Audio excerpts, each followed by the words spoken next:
Hello, dreamers. Eugene, the author here. And as I stated previously, I realized that I actually missed a couple of bosses in Limgrave. Thankfully, I hadn't moved on yet. So the fights that I missed are over here in the Impaler's Catacombs, and over here. I don't remember what dungeon this is, so we're just gonna knock these out real quick, and then that'll genuinely be Limgrave knocked out, which is actually kind of helpful that I realized that I missed this because I don't think I got the Memory Stone in this tower. I don't recall. But we'll just dive right in. So first things first, let's go ride this Spirit Spring up here. And for those of you that missed the upload, I don't know if it came up Saturday or Sunday, but what it was that I was going over a little bit of Elden Ring in my personal time, and I realized I was like, wait a minute, there's some things that I didn't do. So I wanted to go ahead and get those knocked out because this is a region lock run and we want to truly get these knocked out before we leave the area. So what I'm doing right now is these towers here have memory stones. For those that aren't familiar with Elden Ring, in Dark Souls you have this stat called attunement, and you build up your attunement and that decides like how many spells you can have at a time. In Elden Ring, instead, you have memory stones that you equip, and there's also a talisman you can get that increases your memory slots as well. But it kind of follows D&D rules a little bit. So Miyazaki is he's a pretty big D&D fan as well, from what I have heard. And Elden Ring, kind of more than any other Souls game that he's done, really kind of has that D&D feel of having job classes. And one of the things in D&D is the idea, I don't know if it's a thing in every D&D, I haven't played it since God knows how long, but it's kind of a thing in Dungeons and Dragons where a wizard can learn numerous spells but can only have so many prepared for use at a given time. And so following that, oh, there's a side of grace here. Well, we don't need it. Following that idea, you basically, at the start of your day, you meditate and you prepare which spells you're going to bring with you for that day. And you have so many charges for each spell, and you do a long rest, and then you can cast spells again. It's my very simplified, I haven't played D&D since I was a kid, breakdown of it. But in Elden Ring, it's kind of a similar idea that you can learn every spell in the game, but you can only carry so many with you at a given time. So this is interesting. The Impaler's Catacombs, right? Like, this is one of those things to where a lot of the groundwork for Elden Ring's narrative was laid in place before, the game, obviously. But what I mean by that is, like, so George R. R. Martin and Miyazaki and his team built out the lore for a lot of, oh my lord, content that we didn't actually see in the base game, right? Not Miyazaki, well, obviously Miyazaki, but Miyazaki and Martin, they worked on what happened in the world during the Shattering War, and we don't really get a lot of those answers, but the DLC starts dialing in more so into, the war that we didn't know about without Honor and Grace. And so now it makes me wonder, right? Because Messmer, his whole title is Messmer the Impaler.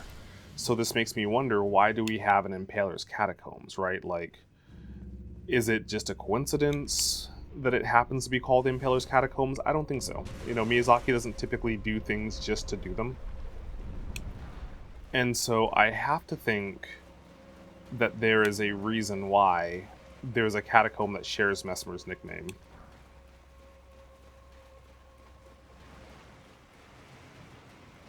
So we're just going to run through here.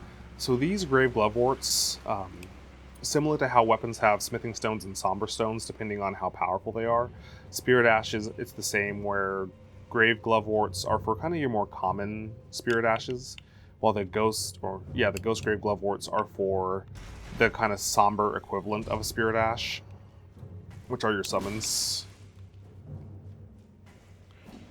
Okay, so if I remember correctly, this should be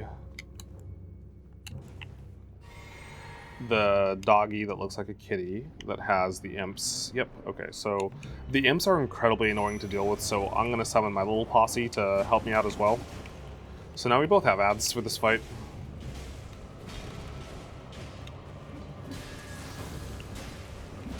Yeah, because see, like, they make it annoying, because you're trying to duel over here, and you got these guys over here just attacking you from behind and sniping you. So just having something else to draw some of the aggro is nice. Another thing that's really cool is if you have a Bewitching Branch, or if you have Crystal Darts, you can actually make the imps go crazy, and they will attack each other, which you actually have to do at the Consecrated Snowfield or the Forsaken Snowgrounds, whichever version it's called. There's a tower that you have to get an imp to kill another imp to be able to access.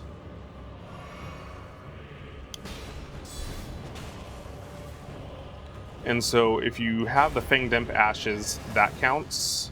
If you don't have the Fanged Imp Ashes... Oh, I was hoping I could get off that stagger. If you don't have the Fanged Imp Ashes, then you can get a Bewitching Branch or Crystal Darts, and you can use that to make the imps attack each other.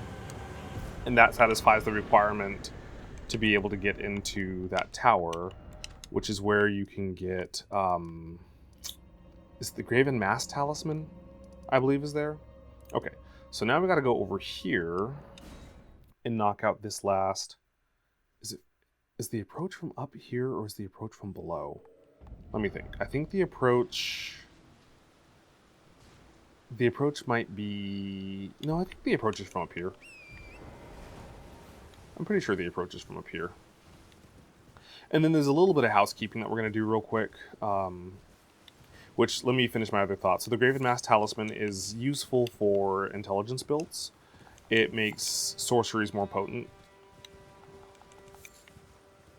So it's just a good thing to have. Where am I going? But we're going to knock out a little bit of housekeeping before we leave Limgrave also. I need to take stock of what I was doing with my talismans. I think it's from this side. It may actually be from below, now that I think about it.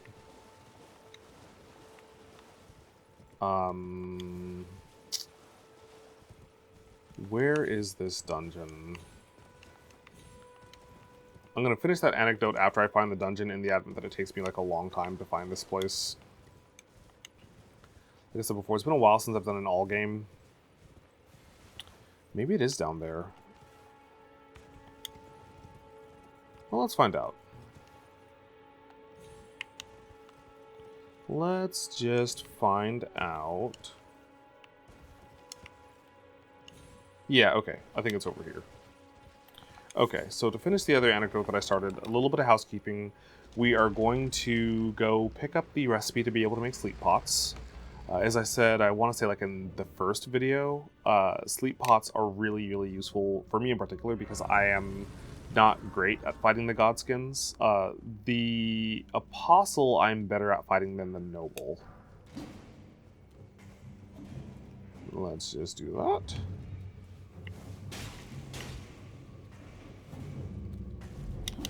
Oh, boo. Boo, boo, boo, boo, boo. Ah! Okay. And we'll do a little bit of that. And while we're at it, just in case you're following me, let's get a little bit of that. Oh, hey, I'm stuck. So the sleep pots are great. And what's interesting is actually, specifically for like the Apostle and Noble duo fight, they actually used to have, I don't even know what's in this pot. They used to have an animation where when you put one of them to sleep, they could wake each other up. Really thought you were going to stagger.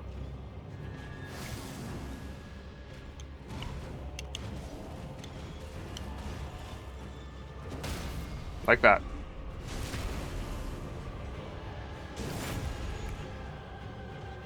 And good night.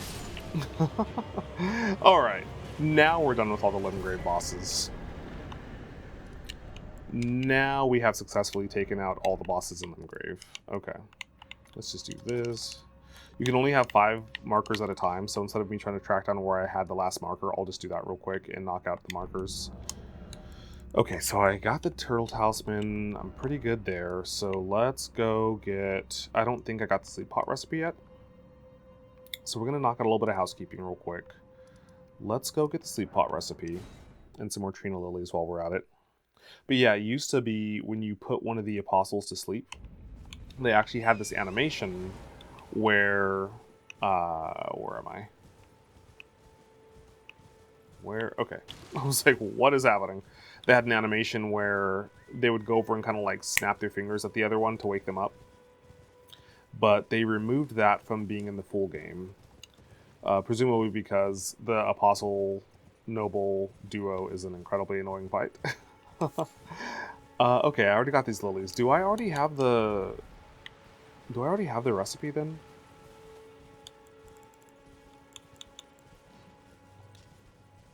Oh, never mind. I already have the sleep pot recipe. Okay. Well, in that case, we're going to do something else then. I might have everything I need to go ahead and just move on to Liurnia. I just want to make sure that I bought the cracked pots from Kale. There's some other merchant that sell cracked pots, but I don't need very many of them. Wait, well, you're back. Yeah. Okay. Okay, well, I think we're ready to go to Liurnia then. So, we are going to do a little bit of setup when we get to Liurnia. And I am going to do Nefeli's questline because she's my favorite, and also it's very poetic to have her fight Horalu.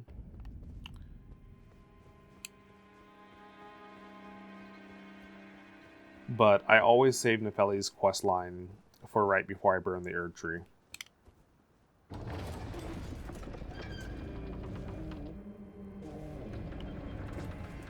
So this is interesting, right? When we go back here, even though this was Godric's castle, we can see this throne with Horalu right here. Although he's in his Godfrey persona. And this is interesting. This is probably me reading a little too deep into things, but it's just looking at the design of this kind of tree-like sword that they're holding. It kind of reminds me of, oh gosh, what is his name? The Madness, the Avatar of Madness that you fight in the DLC, Midra. It kind of reminds me of Midra's sword.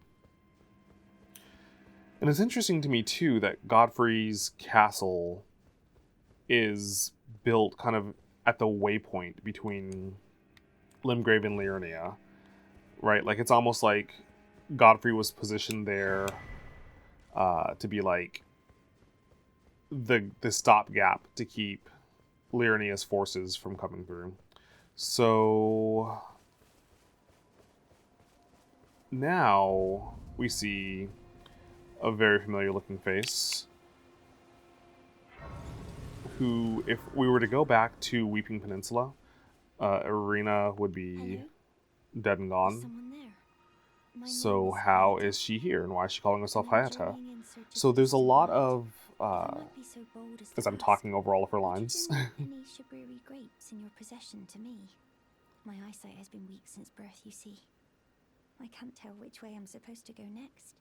But when I eat one of those grapes, I can feel a distant light in the back of my eyes. It will lead me to my true duty as a finger maiden. So this is very interesting. So I'm going to give her the Shibriri grape that I have. And the next Shibriri grape I get will actually look at the description of it. But you can see like her robe's kind of covered in blood. So this very strongly implies that this really is Irina's body being animated by another woman now. And there's a lot of theories that are flying around as to what's going on with that. But similar to how Shibriri invades the body of Yura, hey buddy, we're not going to deal with you right now. Sorcerer Thops. Similar to how Shibriri invades the body of Yura, there is this concept of spirits inhabiting the bodies of the fallen to continue out their deeds in this world. Now, Shibriri is very aware of what he's done, right? But Hayata, she seems to think she's always been here. So there's some theories that are being kicked around about who she really is. I don't believe anybody really has a concrete answer, just a lot of kind of fun headcanons. So one of the things we're going to do for our setup is we're going to go ahead and get the spell that we're going to mainline for a lot of this run, which is the Lightning Spear, which is an amazing spell. Lightning Spear into Ancestral Dragon's Lightning, and Knight's Lightning Spear once you get to the DLC into Ancestral Dragon's Lightning is just such an amazing combination. Unfortunately, we are not really in a place to be able to get the weapon that I want online yet. So I've been kind of thinking what I'm going to do weapon-wise for this playthrough. And Envoy's Longhorn is going to be our pivot once we go to Altus. Well, Lendel anyways. Alright, we'll just keep going. Yeah, once we get to Lendel, we will pivot. Also, I think she'll be over here since I rested outside of Grace. I gotta finish a thought. So many thoughts running through my head at once. Okay, so Hieta will be hanging out somewhere around here. I think over there, but I have to rest at a side of Grace again before she'll pop up. So we're going to come back and we're going to further her questline. I don't know for sure that the Madness ending is what I'm going to do. I tend to lean towards doing Fia's ending far more often than not. But we're going to at least kind of fulfill the requirements for the Madness ending along the way. Two Fingers Heirloom is great. It raises your int. So if you are playing an intelligence build, I believe it's like +5. Oh no, it's faith. What am I saying? So this is actually great for us because we get an additional 5 points to faith. So I'm actually going to swap out my Viridian Amber Medallion, which raises my max stamina, for my Two Fingers Heirloom. So this is a little bit of a tricky thing that the game does. And I promise I'm going to finish one of like the 10, 20 thoughts that I started at once here. But this is a little bit of a trick that the game plays on you. In that lightning spells scale off of faith, but lightning itself scales off of dexterity. So basically the idea is that if I'm throwing out like Knight's Lightning, for example, that scales off of faith. So the higher faith I have, the more damage Knight's Lightning will do. But if I am enchanting my weapon with lightning, then the higher dexterity I have, the more lightning damage I do. Which is just bizarre. Okay, so I want to get to the Artist's Shack. I don't quite remember where it is, but I know that if I just progress along this line, I'll get to it eventually. If I go to the right, actually, why don't we go grab that side of Grace real quick? So there's a lot of bosses in this area, right? There's a Knight's Cavalry over here as well. But we're going to go down here and go ahead and get this side of Grace because we're going to do Randy's questline eventually. As part of the All Bosses run. And this side of Grace is just kind of out of the way and a little bit annoying.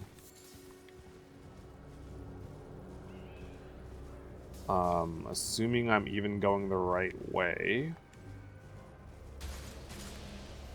I am not, but we're going to grab some loot while we're over here. I think I can get to Jarburg from around here.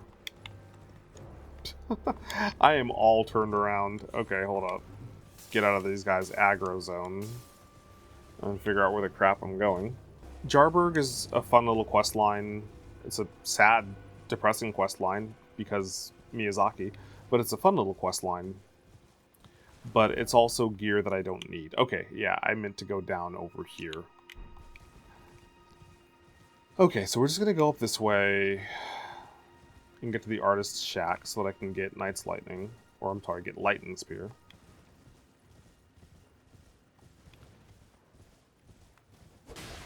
That was a goofy jump animation. But we're going to just do a little bit of setup before we dive into clearing out the bosses. But yeah, so getting back to what I was talking about for what weapon I'm going to use for this run. I am going to go into using Envoy's Longhorn probably as my main. But when we get to Caelid, we're going to get the Clean Rot Knight's Scythe for our weapon. I thought there was a Side of Grace closer by here. Oh, whatever. We don't need it.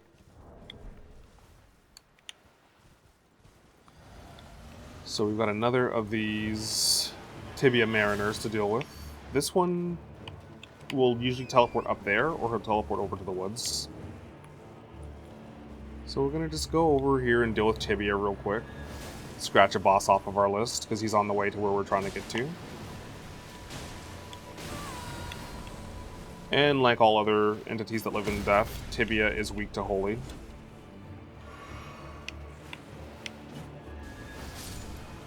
And since our weapon is enchanted, these guys will actually stay dead the first time. So if you are not enchanted with Holy, then once you take down undead enemies, you have to take them down a second time. Like, they'll be downed, and they'll have a death animation, and they'll have this aura of light going around them, and they'll revive. So you will then have to hit them again before they regenerate, or else they'll just keep coming back. However, if you have Sacred Blade, then it makes your sword into... when it's got that golden glow, it has an extra holy infusion on it. Let's remove all the markers, and that way we can keep track of our Liurnia progress. Wrong button. Another Trina's Lily, which is another marker that St. Trina's been here. And you can see again one of those death roots marking Godwin. I was like, which god is it? Godwin? Godfrey? Godric? Okay, so this is the guy that we want to take out so that we can get the book that let us learn Lightning Spear. But I'm just going to go ahead and grab this Side of Grace up here real quick. I'm going to grab this painting, even though I'm not going to do anything with it. I don't recall exactly which thing that painting unlocks. I think the Resurrection painting lets you go and get a larval tear off of the corpse of a noble, if I'm not mistaken, but I could be wrong. Okay. And I wanted that Side of Grace because this is another fight that, like, I always dodge too soon. This guy's got a move where he does, like, kind of the standard Knight's slam down with his sword, but then a moment later, a bolt of lightning flies out of it, and I always roll too soon and get hit by the lightning. So, just in case I throw... Do I not have a shield? I don't have a shield. Oh, I don't have a shield, like, at all. Okay. It's been a while since I played on this save.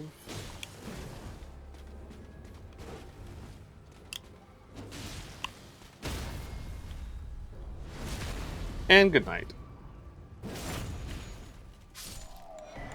Okay, so now I have the Dragon Cult prayer book. So now, as long as I'm over here, let me go ahead and get this Side of Grace. Because this is just an annoying little thing I'm going to have to come back and do anyways. If I can get there from here.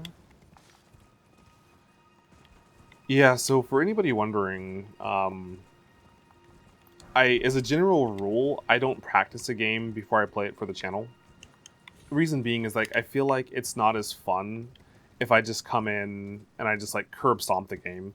And if it's a narrative-driven game, then, like, then I'm kind of having to fake my reactions, right? Like, I'm having to be like, oh my gosh, look at this thing that I didn't already know was going to happen. So I feel like it's more fun for you guys if I don't practice before I do a series for the channel. So as a result, I'm a little bit rusty on where some of the stuff is. And I also took like a 2-month hiatus from Elden Ring before I started doing this series. But, you know, I'm so glad to be doing this series because I really love Elden Ring. It might genuinely be my favorite game. It's hard to say. I typically have favorites in genres, right? Like, if you were to be like, what's your favorite RPG? Tales of Eternia, hands down. You know, what's your favorite fighting game? Melty Blood, Actress again, or Act Cadenza. Which, the funny story about those is that I got into playing Melty Blood back in high school when I first figured out how to mod my PS2. So I modded it, and I was getting all these import games from Japan, because at the time, you know, game systems were region locked for the most part. So you had to modify the system to be able to play games from other regions. And real quick, this side of Grace I got because I'm going to need to come back here for Randy's quest line. But we're going to go back to Round Table and learn Lightning Spear. And then we're probably going to go... we'll probably go get the... bell bearing for smithing stones, I think. So we're going to give Corin the Dragon Cult Prayer Book, which he's against because it's heresy to him. Hone Bolt is nice, but I don't really want it or need it right now. I don't think I'm going to really ever use it. I think Lightning Spear is fine. I can just use those 7,000 runes for leveling instead. So I imported a bunch of games, and Melty Blood looked really cool. At the time, I was really into Guilty Gear, and Melty Blood looked really cool. And so I imported Melty Blood, and I was just blown away. And I liked Melty Blood even more than I liked Guilty Gear. It just this high-speed back-and-forth style of combat, which I feel like... Let's see... this is fine. I feel like not a lot of games do a great job with that back-and-forth combat. Not a lot of fighting games do a great job with that, right? Like, a lot of fighting games, the idea of, like, if you get caught up in the other person's combo, you're just going to get hit, you know? And modern fighting games are starting to borrow more from Guilty Gear and putting in systems where you can kind of have a little bit more of that back-and-forth momentum to the combat. But at the time, you know, fighting games really didn't have that back and forth momentum. Bloody Roar had a great sense of momentum. Guilty Gear had a great sense of momentum. But beyond that, there was not really a sense of momentum to a lot of fighting games. And Melty Blood just, oh my gosh. And the aerial combat and just the diversity of how crazy the characters were, you know, where you had like the nun who had the knives in her habit, and you had the woman who had like the mono wire and the pistol, like... There were so many fun characters to play as, and so I played the crap out of Melty Blood with my friends. But the thing is that I was learning Japanese, self-taught, but I couldn't read kanji, and I still can't read kanji. I recognize like a few kanji, but yeah, I'm absolutely lost when I see kanji. And so I never played the story mode in Melty Blood, and I wasn't aware of like the larger interconnected universe. So I say Melty Blood was my favorite fighting game, with the caveat that if you are curious about getting into the series, do know that the visual novels are incredibly, incredibly dark and messed up. The visual novels are not for me. Strikes a little close to home in some of the subject matter. And so I've never really played the story mode of the Melty Blood games, but I love the one-on-one fighting games. And so, like, as in so much as having like a favorite of all time, I don't typically have that for things, but I typically have favorites within genres. But if you were to just be like, hand on the Bible, what's your favorite video game, full stop, I think it's got to be Elden Ring. Certainly I've played it more than any other game. The close second is Phantasy Star Online. Back on the Dreamcast and the GameCube, I played the mess out of that. Okay, so now we're going to go back. Actually, you know, while we're over here, let's just go ahead and get this bell bearing. So as we're going through Liurnia, I have to remind myself to like stop and tell you guys the lore as I'm blowing through, because like for me, I'm just like, I blow through this game. So the sleeping dragon over there guarding a glintstone. Let me finish my first thought. The city is sunken as part of the war with America, and so I made a joke in another video that if you're locked into deadly combat with a foe that you can't beat, and all of a sudden a beautiful woman comes and she's in love with you, keep your head on a swivel, it's probably America. Oh, that's not where I wanted to go. You know what, as long as we're over here, let's just knock this out real quick, I guess. So the idea was that while America was waging her campaign through the lands between and conquering everything and wiping everybody out, she came up against a force that she could not topple,